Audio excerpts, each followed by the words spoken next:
হজরত আয়েশা সিদ্দিকা রাদিয়াল্লাহু তাআলা আনহা হতে বর্ণিত, তিনি বলেন, আমি এক রাতে রসুলুল্লাহ সাল্লাল্লাহু আলাইহি ওয়াসাল্লামকে না পেয়ে খোঁজ করার উদ্দেশ্যে বের হলাম। হঠাৎ দেখলাম তিনি জান্নাতুল বাকিতে অবস্থান করছেন।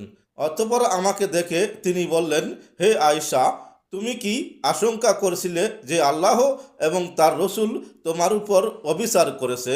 আমি জবাবে বললাম, হে আল্লাহর রসুল, নিশ্চয়ই আমি ধারণা করেছিলাম যে আপনি অন্য কোনো স্ত্রীর নিকট গমন করেছেন।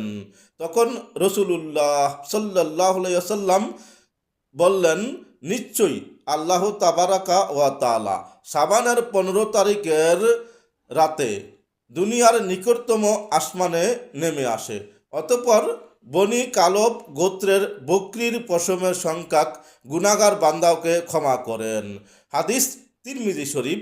আর অন্য বর্ণনায় এসেছে, আল্লাহ তাআলা এমন ব্যক্তিদের ক্ষমা করেন যাদের জন্য জাহান্নাম অবতারিত। হাদিস রজিন।